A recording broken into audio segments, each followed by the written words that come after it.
Texans get an early break on the same day. They also get a little bit of a reminder, plus why the number 69 means so much or so little to DeMeco Ryans. Yeah. Yeah. It's the Locker Room on YouTube. You know what it is. Let's get it. Hey. Locker Room. Yeah, we in the locker room. Texas talk. Yeah, you know what we about to do. Localize every angle's what we really do. We the source. We the pulse of the city too. Landlocked. Got the game in the headlock. Localize every time. Can't stop. Won't stop. Yeah, we top two and we not too plugged in. Early break for the Texans, perhaps early in the season. We'll get into that in a sec. We'll talk about why the number 69 is relevant when it comes to DeMeco Ryans. We'll talk about the biggest coaches' pets in recent Texans history. Bill O'Brien going to make a few cameos there with that. And in the spirit of this break that the Texans got, we're also going to take a look at the early first quarter-ish of the season. Not the first quarter, because they kind of ruined that way of looking at things when it comes to the NFL schedule. It used to be so perfect, so symmetrical, the 16-game schedule. Well, that no longer a thing, and now we're looking at the 17-game schedule, which we'll just use the first 5 weeks instead of the first 4, and we'll call it the first quarter-ish. But here's the break that the Texans got. And be sure to subscribe, like, ride along. Shout out to Bob Tack for sponsoring the video. But the Texans week 2 against Tampa Bay, one of the most important pieces for the Tampa Bay Bucks, and one of the best tackles in the league, Tristan Wirfs, is going to likely be out. Strong chance that he is going to be out. This report dropped this morning. And now the Texans, who have 2 really strong guys on the edge, the Texans are going to start the season. They're going to start the season with those guys.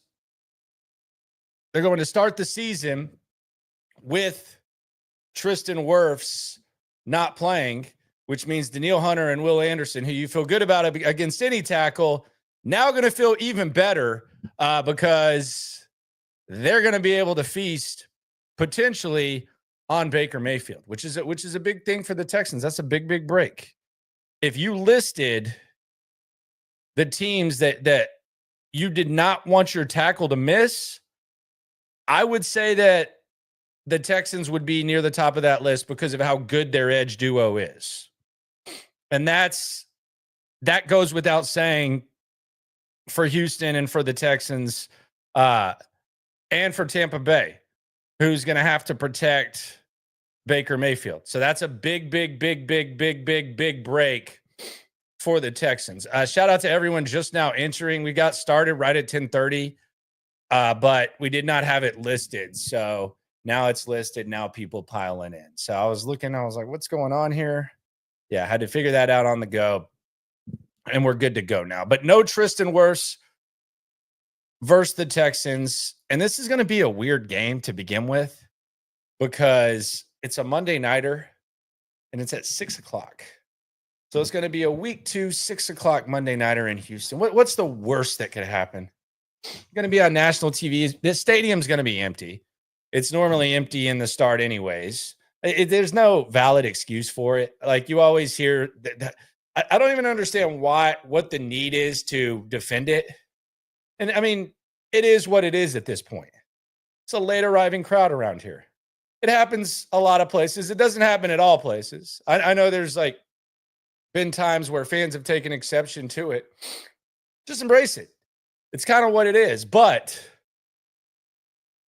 the logistics do suck around the stadium. I will give it that. But 6 o'clock on a Monday, this is going to be an empty-ass stadium to start. But you probably like your chances against Tampa Bay no matter what. Now there's going to be no Tristan Wirfs. Now, how big of a deal is this? don't take my word for it. We'll go to Rick Stroud, who I think had the news. And shout out to Rick Stroud. Let me make sure I got what he does. He's the beat writer for the Tampa Bay Bucks, co-author of The Players Coach with Tom Moore, and host of Sports Day Tampa Bay, a podcast on Apple Podcasts. And this is how he describes it. This is a long ass tweet. Honestly, I'm not joking. When I first heard, when you first wake up and you kind of scroll through your news feed, and this was a 9:36 text, so I was already up, but I saw that Tristan Wirfs was trending, on my timeline on X. I saw this and I thought, man, he must have died.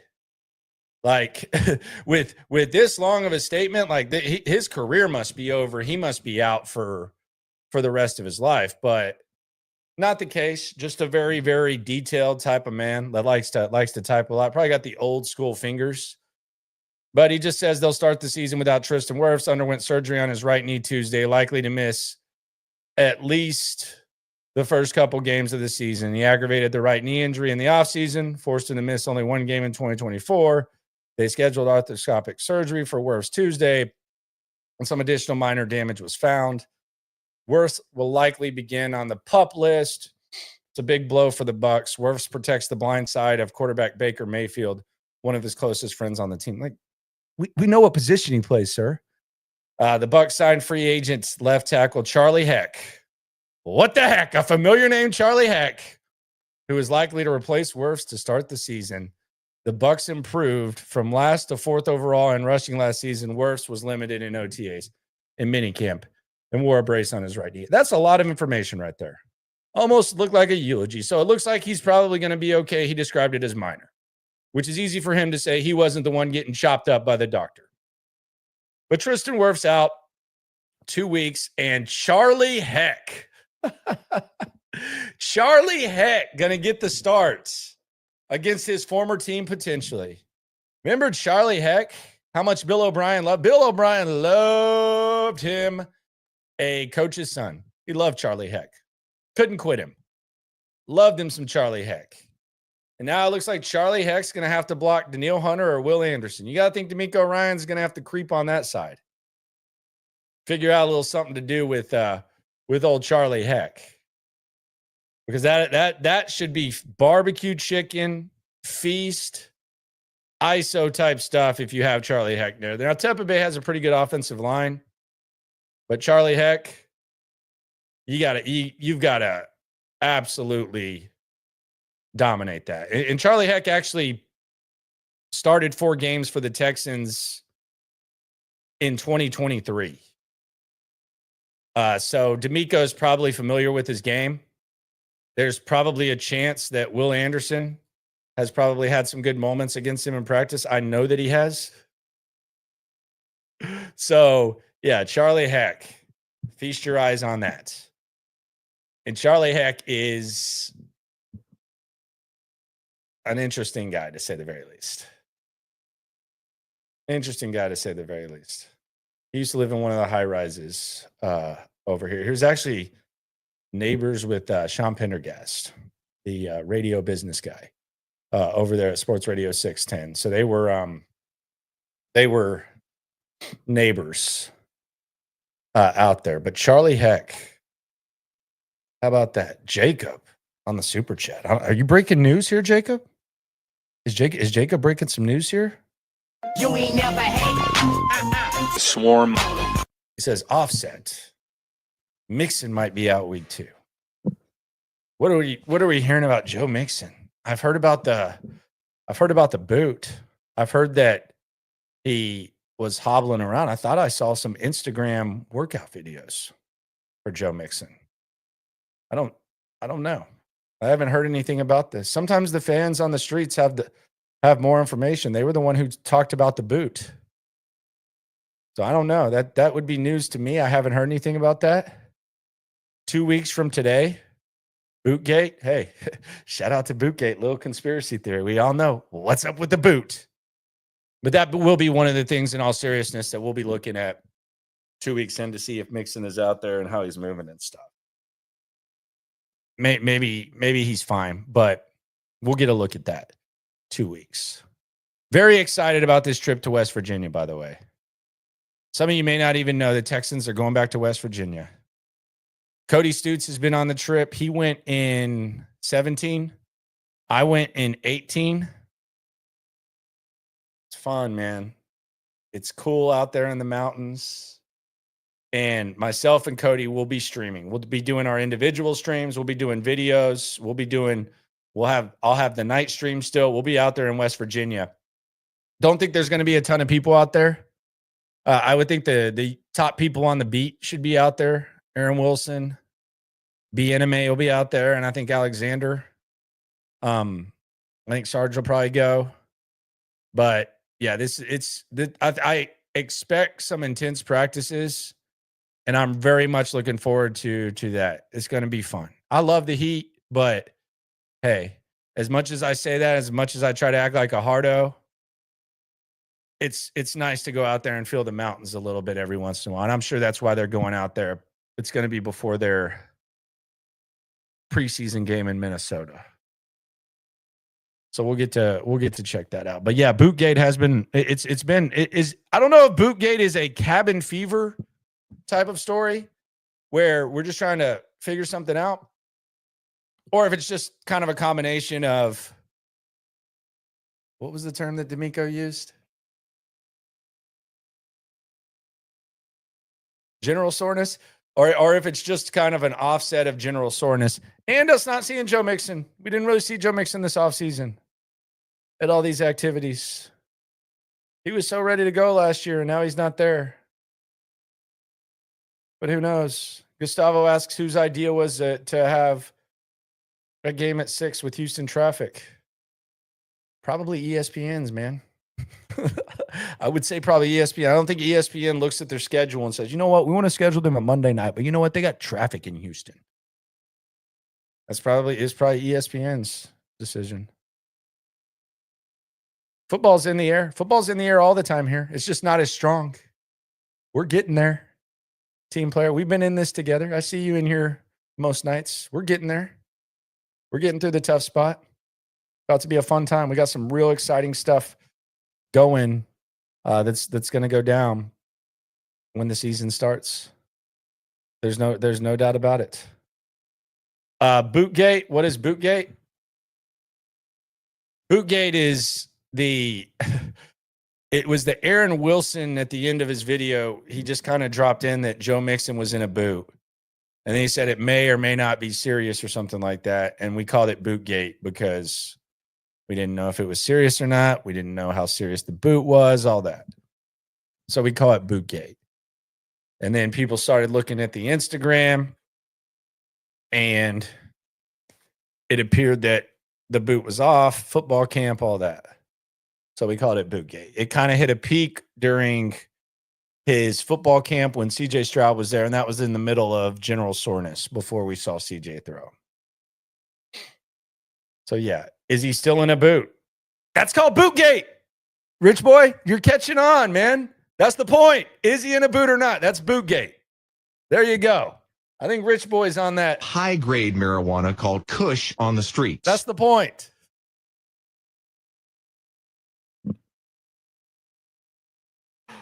Oh, God.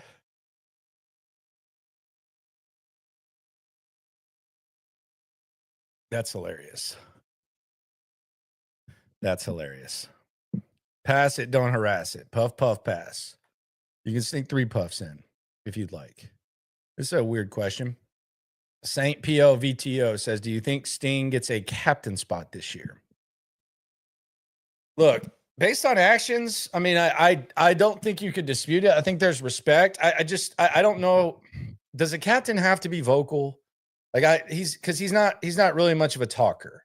Does a captain have to be vocal? Like, we know that he's the best player on the team. Like, if Sting wants to be a captain, they'll vote him a captain and he'll want to be a captain. But do you want the captain to be a little bit more vocal? I'll tell you who probably won't be a captain this year is Jimmy Ward. So that opens up a spot. Another guy who won't be a captain, Laramie Tunsil, who, by the way, Laramie Tunsil today, he got on the NFL 100. He is the 86th Best player on the NFL 100. I want to say he was 71, 72 last year, but now he's 86th. Laremy Tunsil. We hardly knew you. Led to a lot of reminders of the offensive line. I don't miss Laremy Tunsil. I don't think there's any scenario where I'll miss Laremy Tunsil. There was a lot of stuff that really just kind of annoyed me about him. And he's a fine player, but I didn't think that a portion of the media covered him fair. I felt like they were trying to be his friend. I didn't think there was an iron sharpening iron element to him. And I just didn't, I like the offensive lineman to be more Trent Williams. I like more of the Trent Williams, old school, hard ass. And maybe I'm biased to Trent Williams because he's from Longview, and that's kind of a Texas thing. And he's freaking awesome. And he's a really good run blocker and pass blocker. But that's just kind of what I think the offensive line. So I'm not going to miss him, but congratulations, Laremy Tunsil, very talented. If everyone had his talent, then I think everyone can move that way. But you can't have four guys that don't have that talent kind of trying to move that way and following that lead, and him just kind of on an island doing his thing. He's going to be smart, man. I mean, he makes a few business decisions out there on the field, and it's smart to him. He's going to be living great. He's going to spend his money wisely and do his thing. But I won't miss it. Be honest with you. I won't miss Landry Tunsil. For sure. Who gets on the NFL 100 from the Texans? Dre wasn't vocal, but Andre Johnson's Soldier Boy compared to Derek Stingley. I mean, he is Kevin Hart compared to Derek Stingley. I know Dre wasn't vocal, but hey, he's Chris Tucker in Friday compared to Derek Stingley. But yeah, you are correct. He wasn't vocal. Who do you think gets on the NFL 100 from 50? Previously mentioned cornerback Derek Stingley. He's getting on it. Will Anderson's probably going to get on it, I think. Daniil Hunter will probably get on it. That's 3. I think that's probably it. Maybe they'll probably put CJ in there, right? I don't know. They might not. Wasn't a great year last year. But I would say the 3 guys on defense, the Pro Bowlers, definitely going to get on it. Maybe Mixon gets on it. I doubt it. Maybe? I don't know. I haven't really given it much thought. But 3 I would say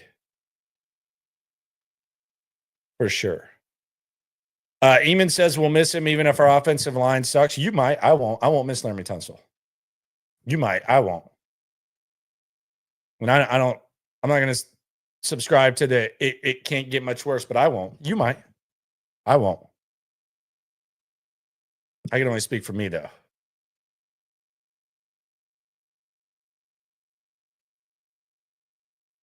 I can only speak for me. But Charlie Heck, week 2, which kind of led me to this list. And I have a list of the top 5 in the spirit of Charlie Heck being a favorite of Bill O'Brien. I have a list of the top 5 most surprising coaching pets ever. And Charlie Heck was a favorite of multiple coaches. I think Lovie Smith liked him. But the top 5, and this is in the last 10 years, the top 5 most surprising coaches' pet Texans in the last decade. Do we want to go 5-1 or we want to go 1-5? You got to go 5-1, right? You got to go 5-1 on this one. We went 1-10 with the best players, but that was because we all knew Derek Stingley was the best. So that's where we start. This is going to be a good list. I think this is gonna be a really, really, really good list. The top 5 biggest, most surprising coaches' pets in recent NFL history. Jacob Hyatt, you might be onto something, my friend. Number 5, Dare Ogunbowale, man. They all loved him, some Dare Ogunbowale. He's heading into, I think, year 10 now. Year 9, year 10, whatever. Dare Ogunbowale. He might not be great at running back. He might not be great on special teams, but my gosh, he knows what he's doing. He's a very likable guy. And I say this in the ultimate complimentary way. He has maximized everything that God has given him. I think that's all you can ask for any athlete. If every athlete maximized what they had, what they were given, their gifts, like Dare Gumbawale, then underachievers would not exist. They would not. But my God, it is tough knowing that he has just had a penciled in spot on that running back depth chart the last 3 years. I'll be honest. I mean, he catches a 2-yard pass in a game, and it is like, oh my God, look at that big play that Dare made. Kicks a field goal as like a reserve emergency field goal kicker. The last time the Texans took on Tampa Bay.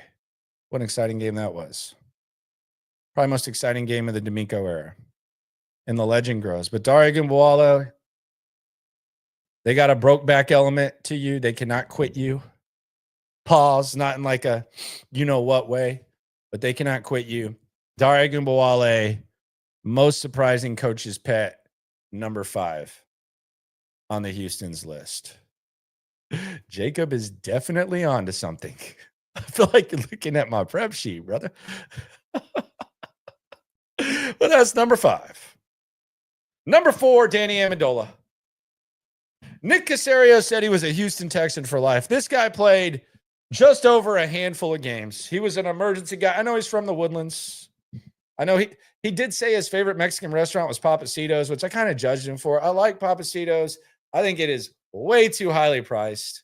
I do like it, though. But favorite, who knows? Maybe I'd talk my way into it. I haven't really boozed at Papacitos that much, though. Maybe there's a little element. Maybe they got the marks.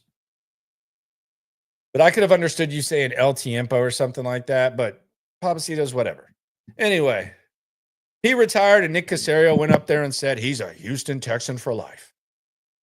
Maybe he had a soft spot for him because of the New England days. I think Nick Caserio has a special place in his heart for athletically compromised white guys. And if you're a New England Patriot exec back in that day, you probably should. I'm not judging. I'm just having some fun with it. But Danny Amendola, Houston Texan for life, according to Nick Caserio. He's number 4.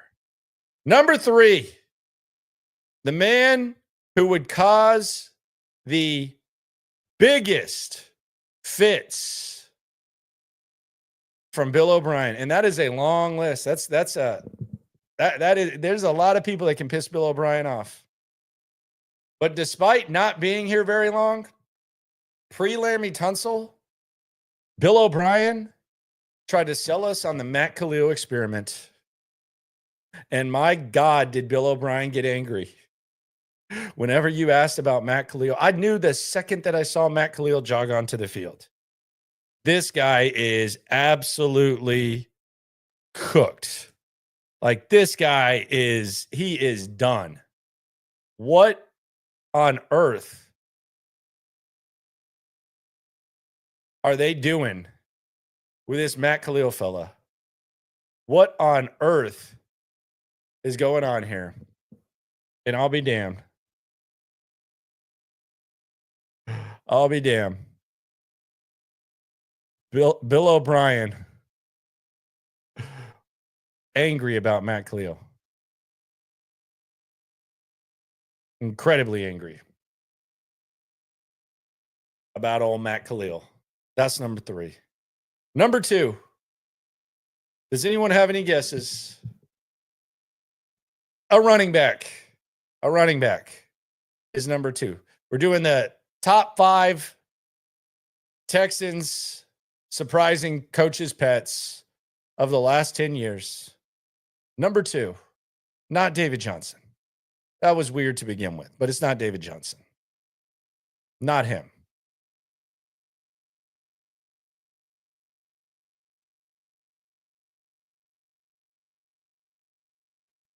Think about your colors. Yes, there you go. J, ding, ding, ding, ding, ding, ding, ding, ding, ding. Alfred Blue, my God.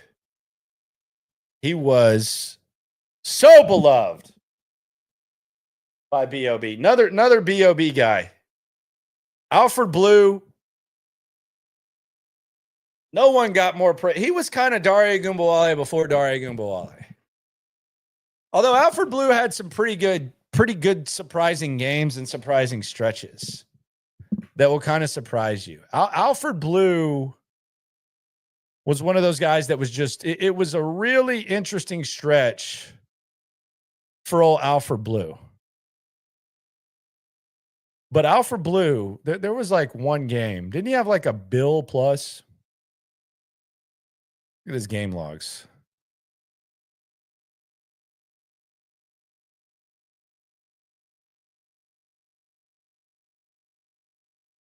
Blue had he had a 156-yard game on November 16th of 2014. Alfred Blue had a 156-yard game in his rookie year, and he ran his way into the heart of Bill O'Brien. Bill O'Brien never forgot that. That he never forgot. That might have been Bill O'Brien's porn search. Alfred Blue Browns. Good Lord. He loved him. Number one. This was one of the worst players to get an extension in the praise of his head coach that I can remember. Nick Martin. Zach Martin's one of the best offensive linemen in Cowboys history. His brother, Nick, I'll be honest, I thought he was going to be a stud. When you draft the center in the second round, he's out of Notre Dame. He's got that pipeline. He's got the blood.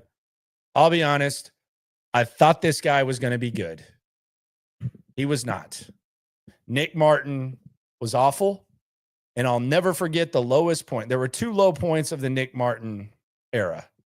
You take PFF rankings with a grain of salt, but shortly after he got his extension from Bill O'Brien, Nick Martin was the fifth best center in the PFF rankings in the AFC South.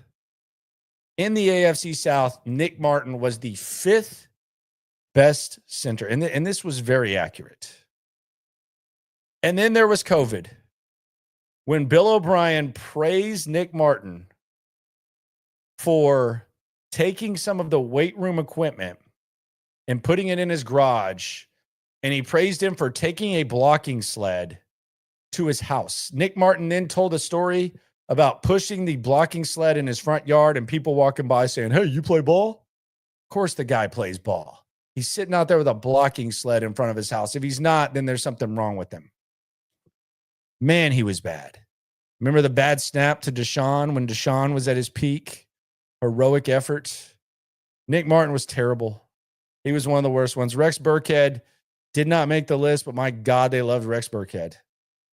That was an Easterby Caserio special, although that was pre-Caserio. If they would have been, let's be honest, if Caserio would have been here during that time, then Rex Burkhead would have been on the team. Let's be serious. If Danny Amendola is a Texan for life, he loves him some Rex Burkhead. By the way, both guys from the state of Texas. Danny Amendola from the Woodlands, Rex Burkhead from Plano.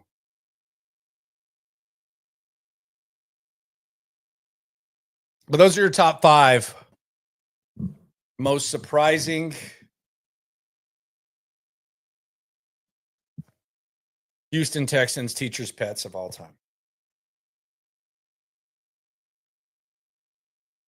As much as I can complain about the present, based on the standard they've set, times have been worse before. Let's be honest. Coming up, why the number 69 is relevant when it comes to your head coach, DeMeco Ryans. We'll get to that in a second. First, though, I got to talk about BobTech. My friends at BobTech. Bobby's been doing it for 45 years. It's got the Pasadena warehouse. They've served Houston and beyond with nationwide shipping. They also deliver free locally. There's no minimum, all that type of stuff. You're going to get hands-on service, which we need more when it comes to these types of things. You can give them a call. You can text them right now, 409-744-8225. They're available 24/7. It's bobtac.com. You look at some of these other bigger companies, whether it's Grainger, whatever, they've basically adjusted to AI, and they just assume that because of their name, you're going to go with them. There's no real good customer service, but at BobTech, they got you covered. If you work in chemical plants, local trucking, maritime companies, local businesses, know we got a lot of truck drivers here. You can get anything. If you don't see anything at bobtac.com and you want something for your safety supplies, you even go as far as like restaurant supplies when it comes to safety. They got you covered. Anything, but they specialize in trucking, maritime, and hazmat. Spill. Any local business that needs safety supplies, give them a chance. Quit letting these disgusting big businesses win. Hit up BobTech. They got you covered. 409-744-8225. The number 69. What does the number 69 mean to you? Keep it at least R-rated. We can go, let's say PG-13. PG-13. But what does the number 69 mean to you? Because I was thinking about the number 69 today. And we're going to go through the first quarter-ish of the Texans season in the spirit of that the break that they got with Wirfs getting hurt. And the peak, the finale of that first quarter-ish. We're going to go 5 weeks. The peak of that is Texans versus Baltimore Ravens, week 5. Did you know? Could I interest you in a stat? DeMeco Ryans, in his coaching career, has lost 16 ball games. He's lost 16 ball games. 13 of those 16 ball games have a combined point differential of 120. And it's kind of skewed from the 24-point beatdown to the Jets in 2023 when CJ had the concussion and the complete assing, speaking of Laramie Tunsil, the low point of the Tunsil era when they got beat by 27, I believe it was, to the Vikings. So for the most part, they've played pretty close. And even with those beatdowns, the margin of defeat in those 13 ball games is 120 points. Even with those beatdowns. Other than that, everything's pretty close. The other 3 losses that aren't a part of that data, however the hell you want to say it, come against the Ravens with a combined point differential of 69 points. The Texans are 0-3 against the Baltimore Ravens with a point differential of 69 points. Now, I don't know if the road to getting to where they want to go goes through Baltimore, because quite frankly, Baltimore in the playoffs, they come up short. They've kind of come up short. So maybe you can get in a situation where you avoid Baltimore. Like, even if you get your ass kicked again, you avoid Baltimore and you don't have to go through them to get to the promised land. That could happen. I don't think you'd be able to say the same about Buffalo or Kansas City, but they've lost twice to Kansas City, both times last year. And I know moral victories aren't something that you really want to hang your hat on, and especially in the NFL. But they played Kansas City pretty tough both times. And they beat Buffalo last year when Josh Allen had one of the worst games of his career. But for whatever reason, it might just be as simple as the Ravens are better. They own Baltimore. I mean, Baltimore owns them. John Harbaugh got a Father's Day card from DeMeco Ryans because he owns them. Remember when Pedro Martinez said, "The Yankees are my daddy"? That's what DeMeco says about John Harbaugh. John Harbaugh owns him. Now, will they be able to figure that out week 5? Who knows? But the 69-point differential is just crazy. It's absolutely insane. Just crazy. But in the spirit of that, let's look at the first quarter-ish of the Texans schedule, shall we? Week 1. I'm looking forward to this one. This is probably the game that I'm looking most forward to this year. Now, maybe it's just because I'm ready for the season to start, but I'm actually ready for training camp, so I'm not like dying for the season to start.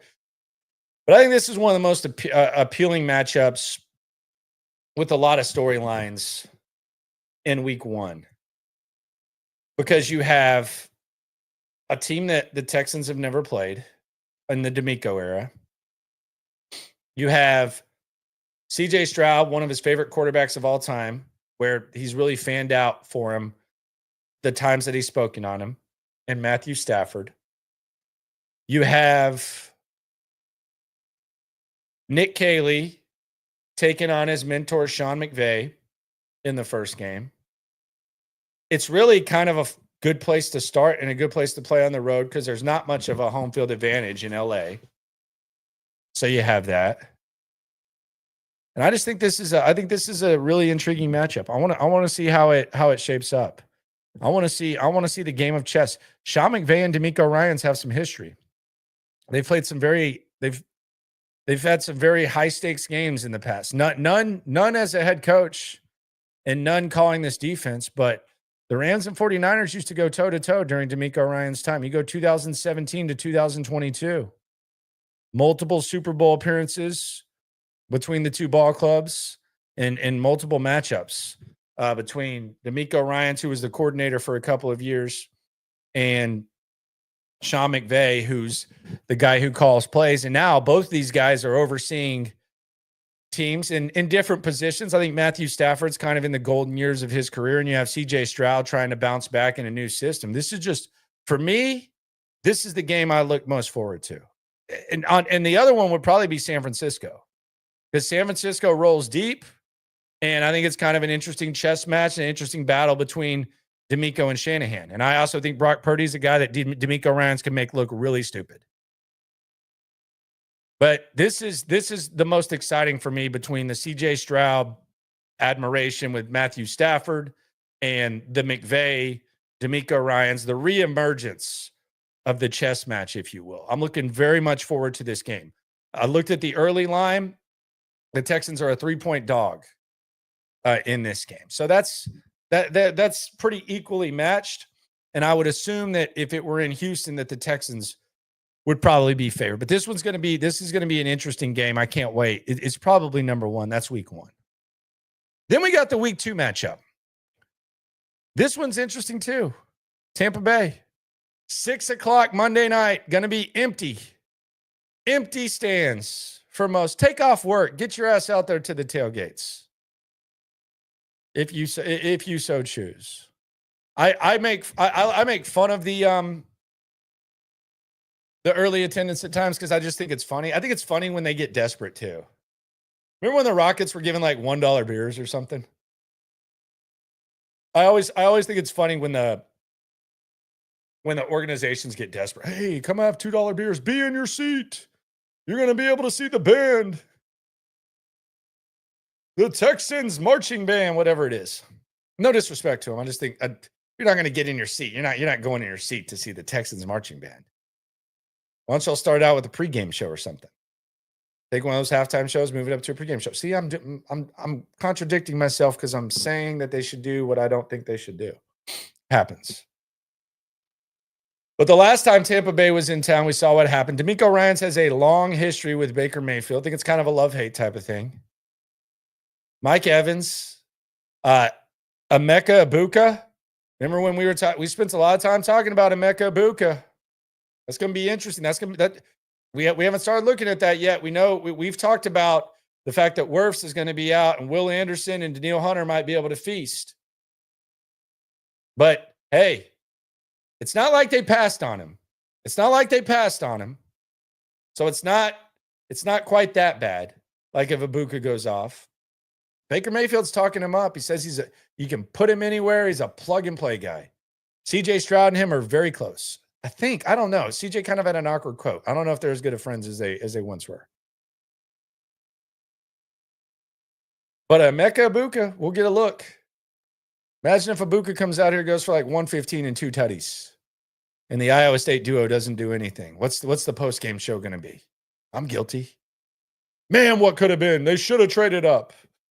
Now, I like how they ended up there. But that's something to keep an eye on. Be a fun little matchup. Tampa Bay in town, 6 o'clock Monday Night Football. I like that start time. I'll probably have to get there at 3. Who knows? Figure something out. But week 2 against Tampa Bay. Then we go to week 3. The Jags. What are the Jags going to look like? What are they going to look like? Trevor Lawrence, he got his shoulder fixed, right? Travis Hunter, get ready. You're going to get very tired of the Travis Hunter snap count graphic. We've already seen it in college. Now it's going to be an NFL thing. Snaps played. Travis Hunter. We don't know if he's going to play more offense, more defense. Who knows? Brian Thomas. Little Brian Thomas Stingley action. Don't threaten me with a good time. And this Liam Cohen guy. I know he's goofy. I know he's had some viral goofball moments. This Liam Cohen fella, I'm intrigued by him. I could see him ending up being one hell of a coach. Now, do I think he's going to make Trevor Lawrence into what Trevor Lawrence was supposed to be? No, that ship has sailed. Trevor Lawrence isn't going to be in the same company as Josh Allen. He's not going to be in the same company as Mahomes, Lamar Jackson. That's gone. But could he make him into like what Jared Goff is right now? Now, obviously, they're going to have to get a little bit further removed from life after Balky, a.k.a. Lab, a.k.a. he must have had some pictures of Shad Khan. But I'm intrigued to see what he could do. Would it be crazier things have happened than a coach turning Trevor Lawrence into Jared Goff? Because Jared Goff's early career is kind of like that. Although he was in the Super Bowl by year 3. But you look at what happened with Trevor, trying to be fair to him. He had the Urban Meyer situation where Urban Meyer wanted to play Twister with chicks 40 years younger than him at the bar while his team was flying out of town. Then he had the Doug Peterson experiment, which he had a good year 2. Year 3, they pissed away the division, and in year 4, he got hurt. But if you look at like how we look at Trevor Lawrence and how we were looking at Jared Goff early, now Jared Goff had Jeff Fisher, which might be worse than Urban Meyer. No, I'm just kidding. Jeff Fisher was a good coach at one point. But crazier things have happened than him turning Trevor Lawrence into a serviceable quarterback. So we'll see what that looks like. I'm intrigued. I'll be honest. I know it's not popular to admit intrigue when it comes to the Jags around here. And I completely understand, but I'm intrigued by it. Not really sorry about it. I'm intrigued. Want to see how that goes, what this Cohen fellow looks like. And we will see what's going on in Jacksonville. By the way, the worst thing in sports is that Jacksonville swimming pool. What is that? What is that? When they show that, it's like, man, and I look, I'll swim in a lake. Like I know people are peeing in the pool. I don't really frown upon it. I always think it's funny when people get mad about people. Oh, you're so disgusting. You pee in the pool. All you got to ask them, have you ever water skied before? Well, yeah. Okay.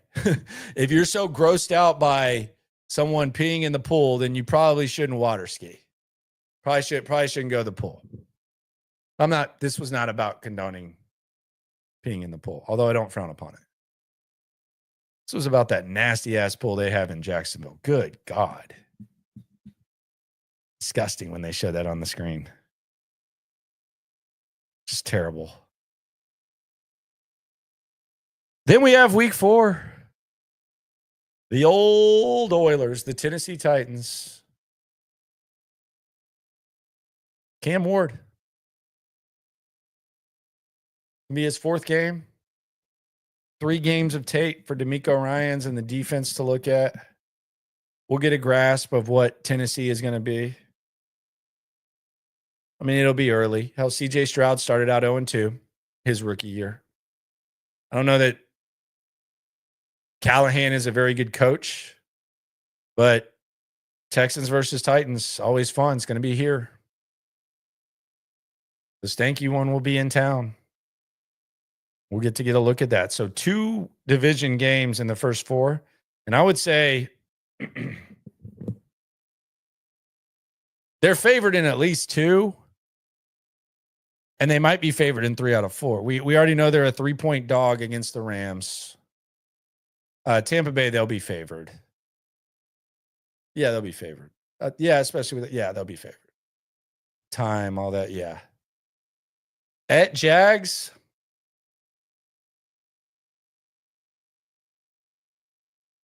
could be a 1 or 2 point line, maybe. I don't know. Could be favored, and then they'll be favored against the Titans here. So in 2 or 3 out of your first 4, they'll be favored. Spoiler alert, they won't be favored week 5. Unless something happens, something crazy. But they'll be at Baltimore to face the Baltimore Ravens, who DeMeco Ryans has not beaten. The teams that DeMeco Ryans has lost multiple games to. Can you name them?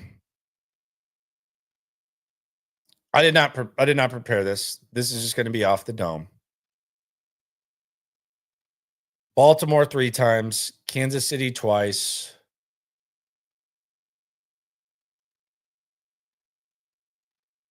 The Jets. That's it, right? Baltimore, Kansas City, the Jets. That's the teams, right? Because they ran it in the division. Yeah. Baltimore, Kansas City, Jets. Jets own them. So there we go. Andrew says that the Texans owe them an ass whooping. Do they? I mean, I guess. Well, just a win. Getting greedy, man. Did you not hear me talking about that 69-point differential in the 3 matchups? It's getting greedy. It's okay to get greedy, though.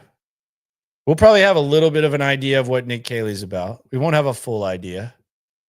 We'll have a good idea. This is going to be a good challenge for them, Baltimore. Won't be too cold.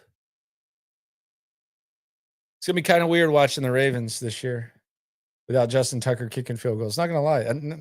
I know y'all might be laughing. I think that's kind of weird. I kind of got used to that. You look back there and you see Justin Tucker doing his thing. That'll be a little bit different. That's definitely something no one's talking about it, though.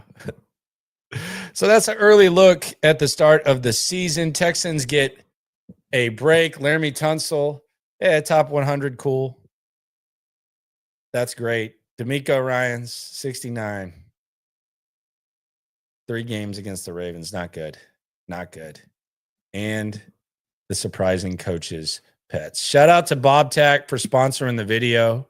We're going an hour strong, starting 2 weeks from now. Right now, we're getting to the final stretch of the slow period. And then you guys already know what's popping. You already know what's popping. Training camp in less than 2 weeks. 42 minutes from now will be less than 2 weeks from training camp. Appreciate y'all for coming through. Do me a favor. Be sure to like the video. Comment if you so please. Call me a jackass. Whatever. It's all good. Doesn't hurt my feelings. And always remember, when it comes to this Texan stuff, we're all in it together. Shout out to everyone on that high-grade marijuana called Kush on the streets. Bye-bye. Not too plugged in, daily digital on YouTube. We got taste for days, opinions to give, we got takeaways. If it's up, then it's up. We number 1. You don't need to try your luck. Locker room, yeah, we in the locker room. Texas talk, yeah, you know what we about to do. Localize.